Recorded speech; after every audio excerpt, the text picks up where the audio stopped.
The Center for African Liberation and Socio-Economic Rights, CALSA, has challenged elders, leaders and political stakeholders in Borno State to adopt new approach and strategy to defeat terrorist ideology.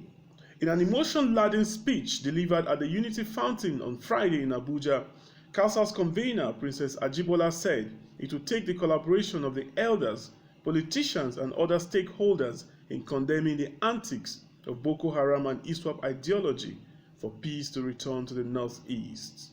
The time has come for us to sit and reason together concerning what has been happening in our country, particularly in the Northeast region.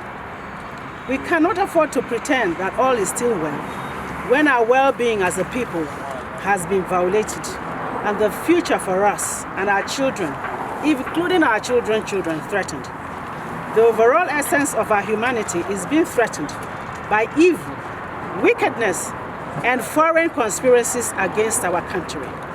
We can no longer pretend that all is well with us when we are being attacked on a daily basis by evil-minded men, when our sources of livelihood are being destroyed and the social order we once enjoyed is being eroded. Our people are being killed and the very foundation of our existence shattered. We have seen lives cut short in the most brutal manner, limbs chopped off, and other horrors that are better not mentioned.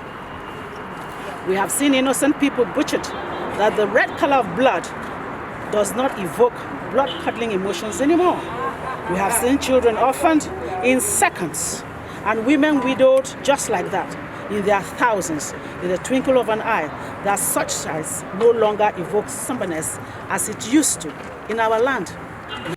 CALSA therefore called on elders, politicians, and other stakeholders to join hands with the government and the armed forces to extend the maximum level of support needed to succeed in the fight against insurgency and for Nigeria to defeat the Boko Haram and Iswap ideology.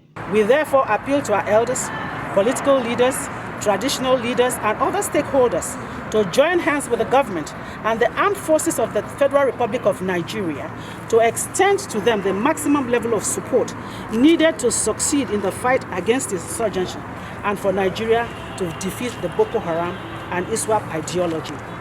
This we can achieve by evolving a more pragmatic approach towards defeating the Boko Haram Iswap ideology that is targeted at breaking Nigeria into pieces.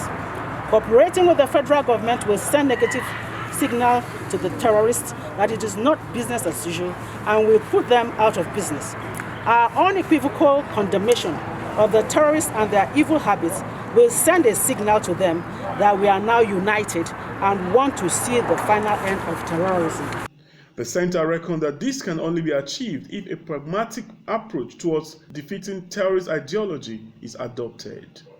The time has come for us to get out of this shell that has tied our hands and tongues. The time has come for us to take action and speak out against these heinous crimes being committed against our brothers, our children, our husbands. Lasting peace will only come if the elders, traditional rulers, and stakeholders are passionately involved and work hand in hand with the federal government of Nigeria to see that the wounds begin to heal. Perhaps the insurgents have mistaken our lukewarmness to mean we either condone what they are doing or that we are too scared to talk to them. No one should be too precious to live when the lives of our children, our brothers, husbands of women, and other women are not guaranteed. We must condemn with every ounce these barbaric and dastardly acts and talk to the insurgents to desist from the path they have chosen, that normalcy should return to the Northeast, as we all will be better for it if the force of evil is overthrown. From Abuja, Lawrence Audu, TVN News.